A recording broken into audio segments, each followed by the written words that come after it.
welcome back to another episode of Reinventing Finance. Today, I have the great pleasure of having Martin with me on my virtual abode. Martin, welcome. How are you today?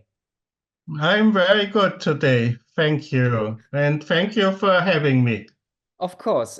Martin, would you mind introducing yourself and your company to those of our viewers and listeners who don't know you yet? Yes, with pleasure. So my name is Martin Schachinger. I'm co-founder and managing director of Finnoconsult, which is a consulting company to support banks and insurance companies to become more digital, to serve their customers in a better way. If you would have asked me a month ago, I would also say that I'm the owner of the company, but now we're a proud part of AOE Group, which is a German, mostly development group, and we believe it's a very good fit because we in Finnoconsult do most of the consulting part, and now we have a very strong partner for development. Awesome. So, banks, insurance companies, digital transformation, it's a wide field. Do you have like a specific elements that you focus on most? And what type of problems do you tend to solve for your customers? We mostly focus on the front-end part and on retail customers. So the main question is, how do banks and insurance companies serve their retail clients? How is the digital experience?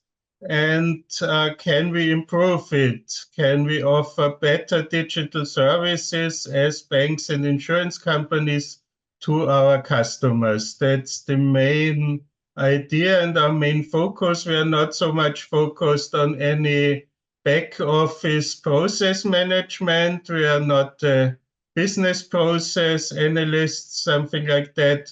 We really focus on the front end and of the experience of regular retail customers.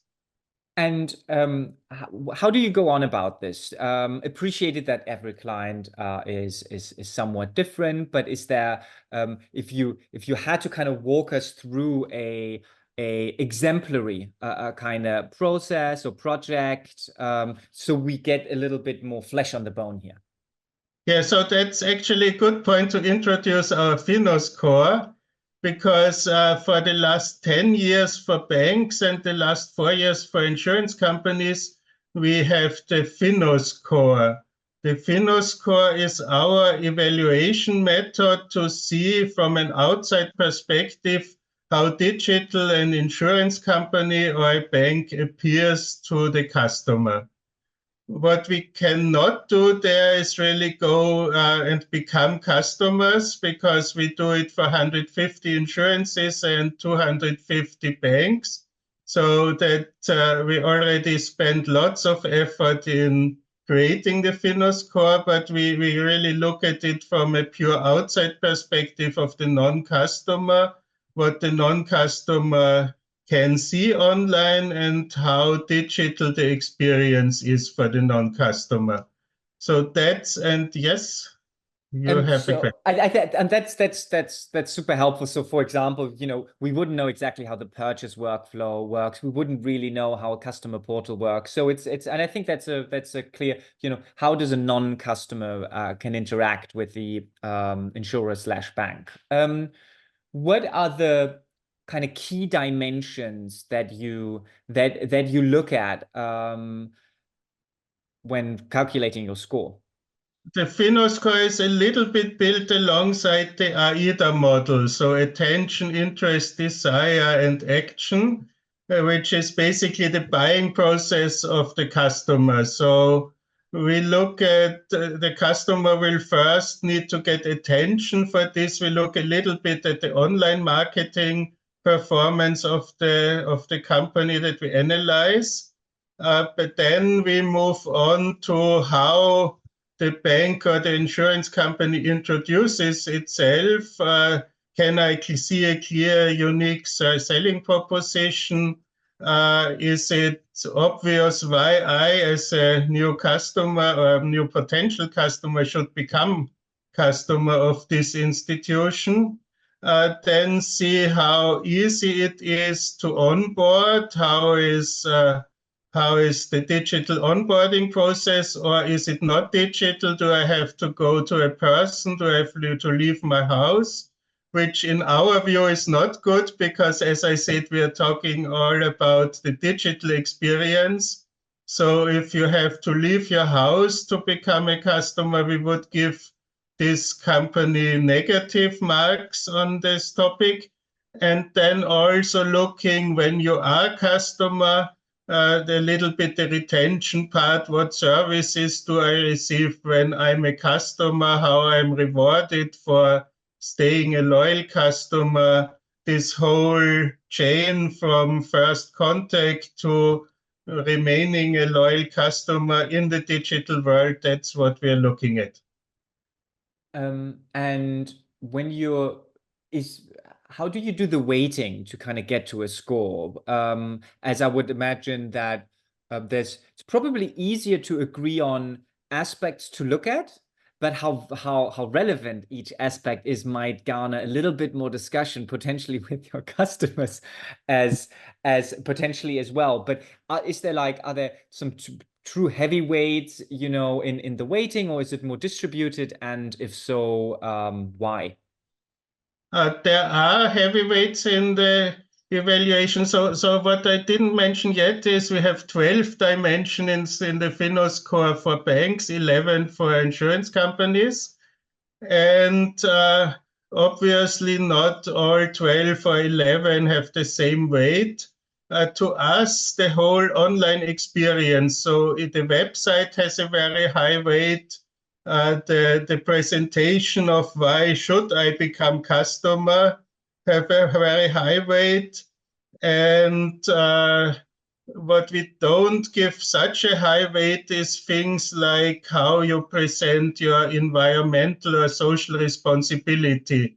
That's not, it's not, the reason is not that we think that's not important, but we can only view from outside. So in the Finnoscore, if you put lots of lies about your environmental responsibility on your website, you will get a good mark because we are not there. There are special companies to evaluate how environmentally friendly you really are. We cannot evaluate that. We can only evaluate how you present yourself on the website. And because of this, we give, for instance, this category a lower weight than really how easy it is to become a customer online. That's the main focus of what we are looking at. Out of just a kind of random thought potentially, I would imagine that we're kind of looking at traditional web, mobile first funnels on websites, etc. How do you perceive the advent of potentially generative AI in the customer engagement and how that might change these things? Is that something you must have discussed it, but just kind of getting your feeling, appreciative that it's massively developing, whatever we think today might change in 2 weeks' time. Absolutely. So just a snapshot view about someone who looks at the front end of insurance and banks for a living. So if you would have asked me some years ago, I would have said more complex products. It doesn't matter if it's in the bank, the house loan or something like this, or if it's in the insurance, a long-lasting product like your health insurance, you probably need an advisor to help you. Because in the past, without AI, you could just present basic products, ask some simple questions, and then try to find the correct product for the customer. Now, with the insurance distribution directive, you are always in this mix. Do I really give advice online, or do I just suggest free options to the customer, and the customer has to choose themselves? because I don't want to completely fulfill the IDD. That's the main issue. And with AI, what you can do now is completely replace the physical advisor with a real advisory experience online, something that was not, that's in my view, not possible without AI, because if I talk to you and you are my insurance advisor, I will have lots of questions. You will answer them in some kind of online, static online process, which is still 99% of online sales of insurance companies. You will just ask predefined questions, and there might be a question mark below where I can start a chat with someone to help me. If you now introduce AI, it's a completely different ball game, because then you can really ask, like your physical advisor, you ask the digital AI advisor like in a real advisory talk. And that's the big difference. And that's where you can also better fulfill the IDD. There might be still some legal problems. Are you liable for the advice the AI gave to your customers? Probably yes. But in general, it's a big step forward, and that's something we don't really see happening at the moment. But we know that some insurance companies starting to think about this real online advisory experience. You preempted a next question where you've said, is there anyone um, worth checking out, that you're aware of, to say, this is something that's live. So, but from your, if I'm not over interpreting it, you're not aware of a live AI sales agent that one can log on and just kind of play around with. I'm not aware of any life experience that's really like you say, there's no more difference to the contact with my physical advisor.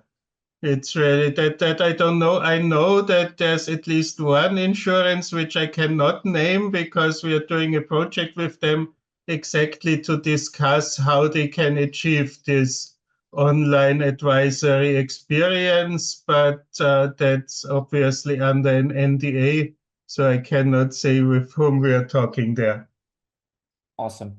And understood. And so I guess just a big shout out here, anyone listening to this, if there's anything that, and I think that I like what Martin said, that a non-customer can check out against and play around with, that is not just a static chatbot, which we've all used with some level of frustration, I guess, just waiting to get towards the actual customer service agent, at least in my view. Please let us know. It's a fast developing field, and I think we all agree on, in principle, about what could and what shouldn't work, but I think it would be interesting to see in practice. Maybe if I can add something. So it's also really a legal question. I'm definitely not a lawyer, so I cannot say anything definite about legal issues. But all the insurance companies that we talk to, they are really afraid of the IDD. And I believe the main question, at least the legal department will have, is really when the digital AI gives me advice, is am I liable or not for what the AI advised me? That's, I believe, will be a huge issue, because how can you, there are hallucinations still in the AI. I experience, if you come to topics which are actually not so common and ask the ChatGPT some questions, you cannot be sure that it's correct what's answered. And then how can you at the moment be sure that the advice given to customers by an unchecked AI is the correct advice? So to me, it will take at least 2-3 more years till we are there, that also legal departments can feel safe with what AI advises you.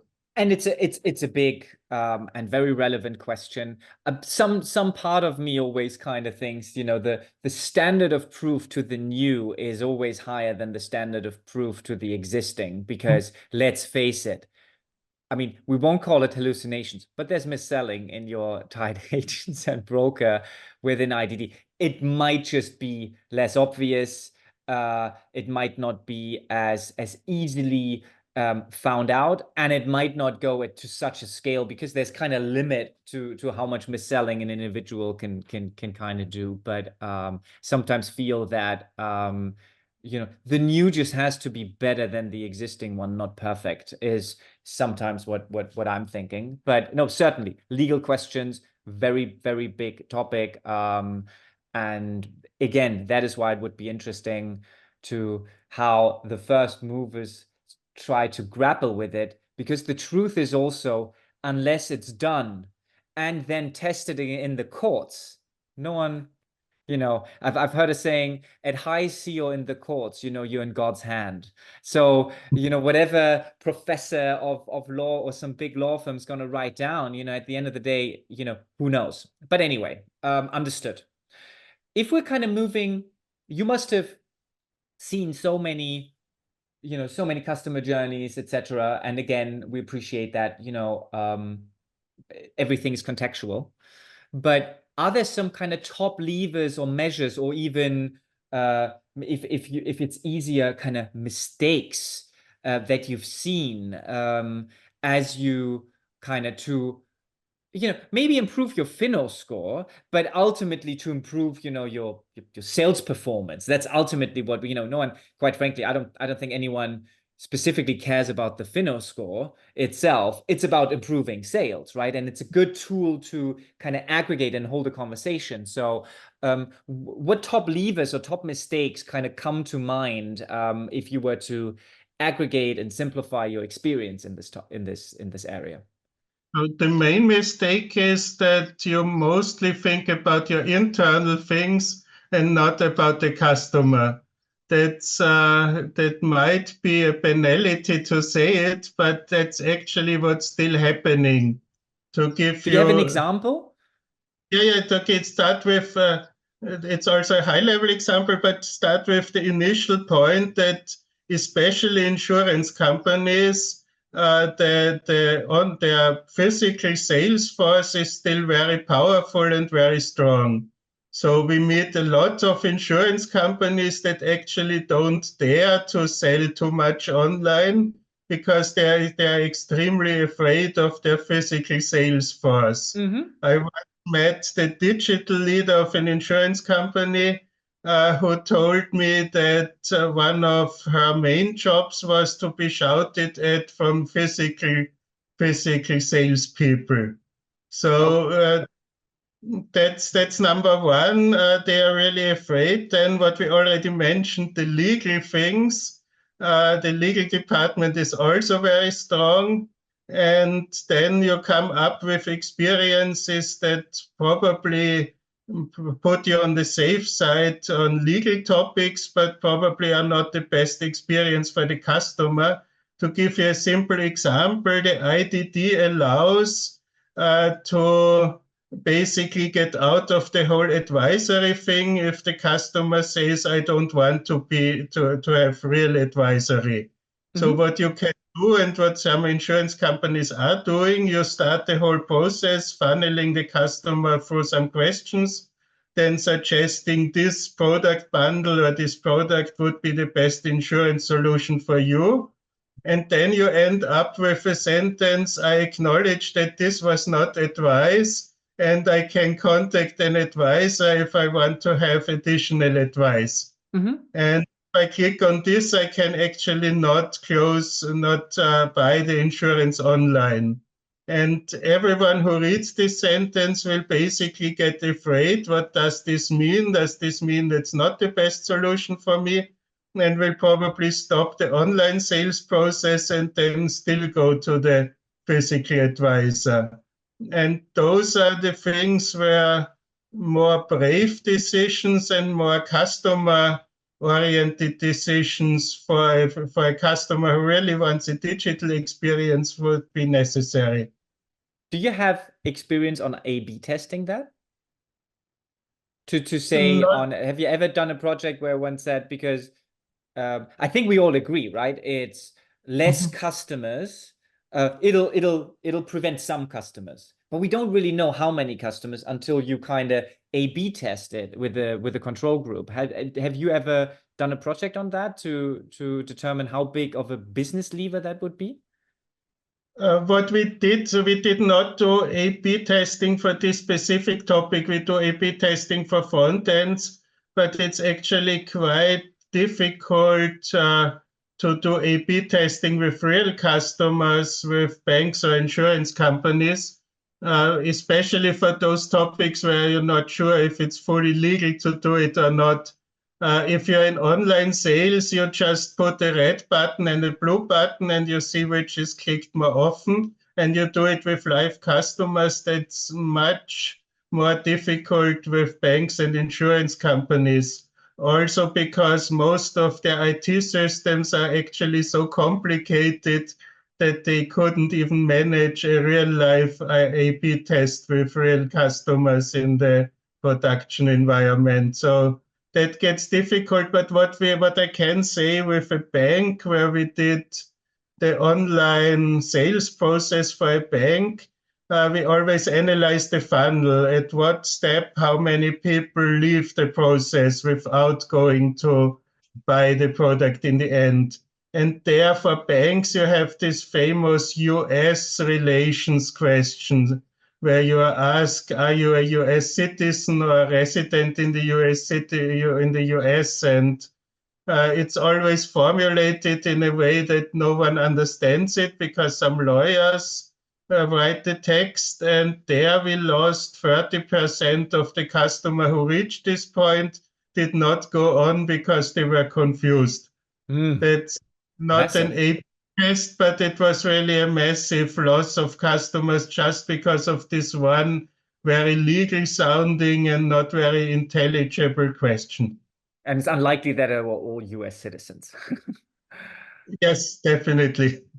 Um, are there I really like the second point. I think the first point is more is a result for not investing appropriately in digital channels as they could, because you have channel conflict. I actually understand the rationale. As anyone who has, it's always the question, if you don't have anything to lose, you go for risk. If you have something to lose, you need to evaluate. And it's, at least in most developed economies, insurance is still very strongly intermediated. And so there is, I fully understand the situation, that they need to balance those power struggles. Are there any kind of more specific, within the customer journey where you say, guys, why, here's 3 things, here's some quick wins that you've seen, where you just are flabbergasted why these aren't implemented literally everywhere. And I can also give you some examples if that's helpful. So I don't know, for example, when I spoke to my UK colleagues, every customer journey has a save for later. Of course, you can start a customer journey and re-enter at any point in time. This is not the case on, I don't have the data for it, right? But there's still customers who do not have a save for later, or exit pop-ups, or I'm just kind of going through some e-commerce hacks, right? Or abandoned cart, or bandwagon effect, or just kind of not even restructuring the product, because you're right, the person responsible for the channel might not have an impact on the type of product that they're getting, right? If they're not strong enough for political reasons, but they can kind of rework the engagement. Any kind of or for example, we believe that we've looked at some things about putting the email address in really early on, so you can retarget, because it's not the same, getting through an insurance funnel. It's not the same as getting an ebook. And we found on the sales side, it actually had very little impact to none. We just got more emails to retarget. Kind of those tactics. Do you have things like that? A few examples, just again following the process of becoming a Please, customer. Actually, the first thing what you very rarely really find on web pages, it doesn't matter if it's bank or insurance companies, it's actually the USP. Why should I become customer of insurance A and not insurance B? That's because there actually not. isn't one. Maybe that's the reason. Maybe they're, you know, not but I get it. Maybe at least what's the selling proposition? Yeah, why go there and not somewhere Yeah, else? That's yeah. a very, if you look at new insurances, sure take like Lemonade. Lemonade actually, I mean, I know that Lemonade is not doing so well from a commercial perspective because also customers are very conservative, but how they present themselves, we have this AI to evaluate most of the damage reports and we can give you money quite fast. That's a clear USP that they show. For the others, it's really in many cases, in most cases, not really clear why should I go to A and not to B. And if I cannot get this across, then you actually end up with a pure price decision and don't present what other advantages you have. So number one to me would really present the unique selling proposition. And then the second thing, what also lots of insurances don't have is this classic call to action. There should be a call to action that's always visible. I like this insurance. I want to become a customer.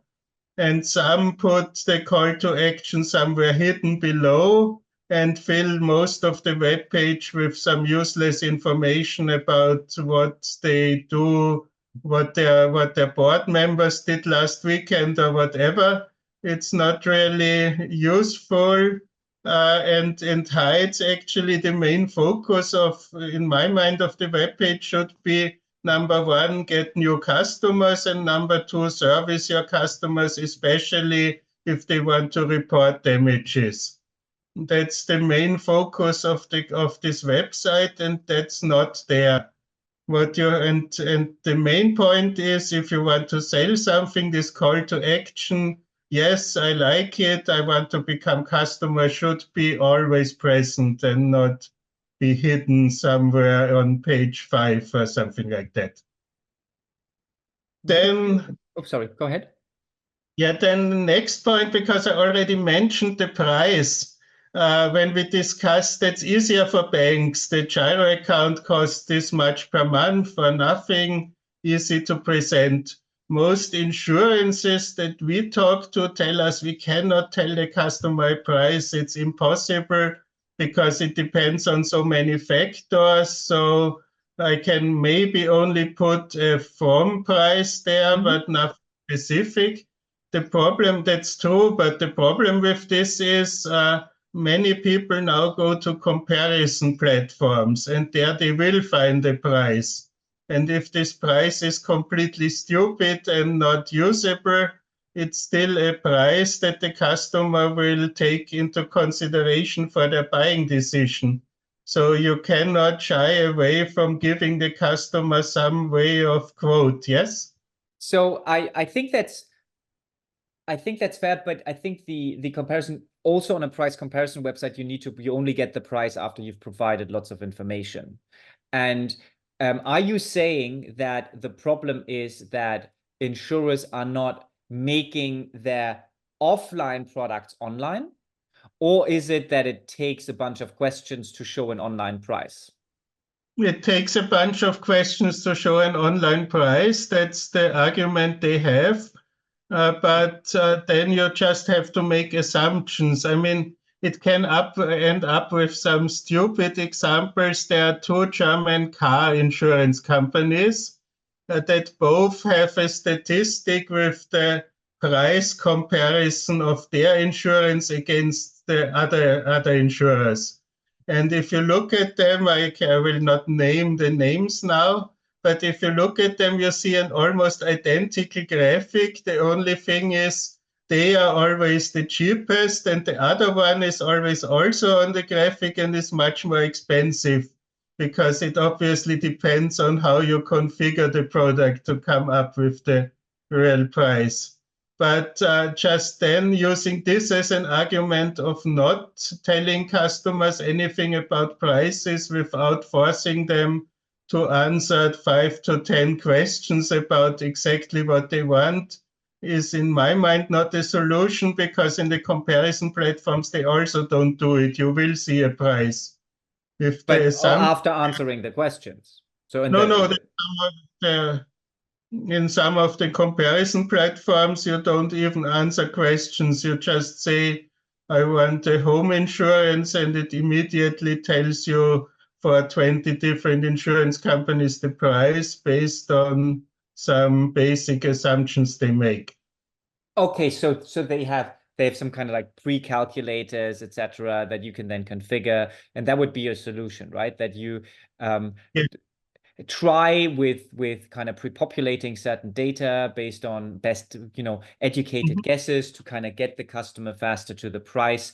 And if price comparison websites who ultimately use the same configuration can do it, then that is a good place to get inspired. Understood. And then to the last point, once you are a customer, then you should have some advantages of being a customer. Especially, I mean, for life insurance doesn't matter too much because you cannot change anyway after you did it. But for things like car, household, whatever, there should be it should be clear, why should I stay loyal to this insurance company and not go somewhere else that's maybe cheaper, and if there are no other advantages from being a loyal customer, maybe having more products with one company, that's things that should be really considered and clearly presented to customers. It's worth staying. Do And you that's, do you yeah. have some examples that you think are work?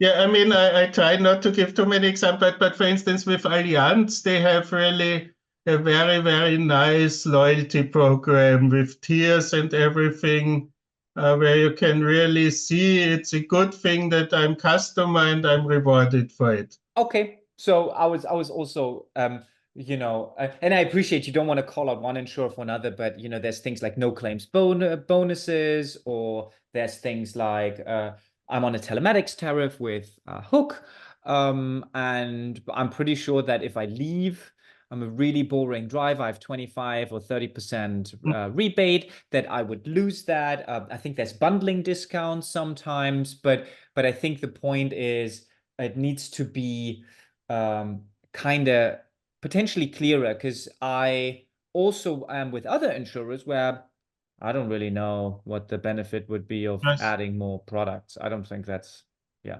I think there's obviously some, and again, this is where insurers, there's obviously some legal aspects around cross-subsidizing different products, right? But I think where there is a will, there's a way. And you can potentially cross-fund things from marketing, etc. So I think there's always a reason not to do something, and insurance, it's plentiful. But I don't think you need to be a genius to figure some of these things out. And the beautiful thing is, what we're talking about, the front end elements, is you can just get inspired because it's Yes. out there in the open, right? We're not even you just need to have a look. Mm. And it's really that's also the power of the physical sales force. Because for instance, we talked to one insurance companies, they have actually lots of benefits like entry tickets for concerts, something like this. But they just give it to the advisors, and the advisors decide whom to give it Yep. to. But if you come through the digital channel, you actually have no idea that this exists. Yep. It would be nice to know, or at least tell them we have free tickets, and if you're a very good customer, you can get one. That's something that you don't learn for this insurance company if you go online. They just don't tell Understood. you it. And for customers who are really coming from a digital side, it would be really important to know about it because that's part of their buying or not buying decision. Understood. Um, if we were to kind of zoom out a little bit, and say, um, you were a good friend of yours was a CEO of an insurance company, and let's what advice would you give him or her, and also provide, because you've seen more things than what you offer as a project or as a consultant, you've so just as a friend. So if it's not, if the first advice is hire us or do on the customer journey, etc., if there's more meta recommendations that you see, feel free to just kind of give what does Martin Schachinger think? What would your personal advice be to an insurance CEO? And if you need to contextualize it to make it relevant, as not every insurance No, company or bank is the same, please do so. I really think I covered this with, and it's very high level, but it's really forget all your internal shit, Hmm. forget what the legal people say, forget the fight between physical advisors and digital sales. Just do what the customers want. Just try to uh, block all those internal power struggles and really focus on how to achieve the best digital experience for customers. And I give lots of examples from a front-end perspective, how to do it. But that's the important thing. And that's basically typical for any company above maybe 100 employees. They're more concerned about their own infighting than they are really concerned about serving customers. Might be too cynical, but unfortunately I still see it with lots of customers that internal politics comes first and customer often comes second. I think that's a very clear statement, and where can I sign? I wholeheartedly agree.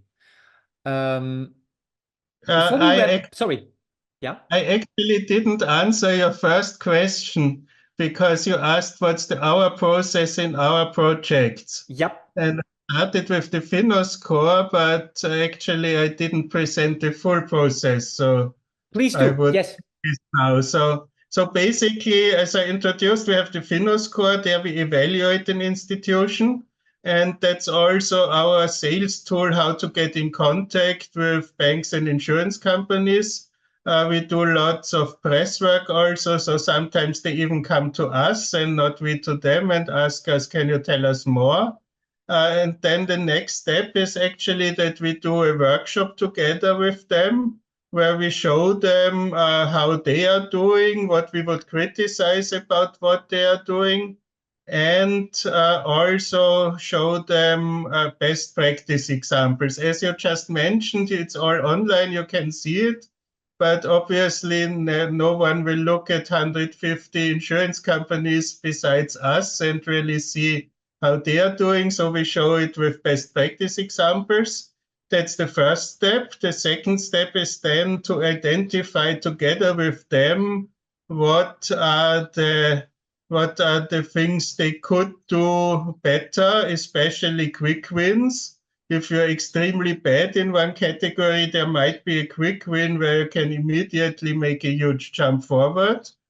And then ideally, we support the companies also in implementing those measures that we identified together that could be improved. That's the main thing. And then, since we are now also part of development, also the software development and implementation of this solution would be also something we really love to do with our customers. Perfect. Martin, before we wrap up, is there anything we didn't discuss but should? I believe we were very comprehensive. Awesome. I mean, what I wanted to mention, because it's also for people who look at the video, there's also, besides Finnoconsult, actually Enno Studio, on my background. So Finnoconsult, what we do in Finnoconsult is the advisory part. But several years ago, together with a German partner, we founded Ennoconsult, who takes care of all the online design, user experience, customer experience, and also customer testing and marketing aspects of the whole topic. In Finnoconsult, we concentrate more on the technical and business side. And in Ennoconsult, we concentrate on all the customer experience design, customer wishes. That I should mention that we are not only Finnoconsult, we are a group of companies that work together for a long time. Perfect. Martin, thank you very much for your time and for your insights. Anyone kind of looking to get a sense of where they stand with their digital front-end journey, reach out to Martin's team, and they're, I would guess, happy to walk you through their process and their experience. And I think to anyone, I think this one of the key key messages, even though it's an old message, but the best messages usually are, focus on your customer. Thank you very much. And just to mention, the Finnoscore is actually also live on our website. So you can, if you want to see where you stand and also compare against your country or all countries, you can actually go on our website and you see all the numbers there. Perfect. We'll make sure to add that into the show notes. And Martin, thank you so much for your time. Have a lovely day. Thank you. Bye.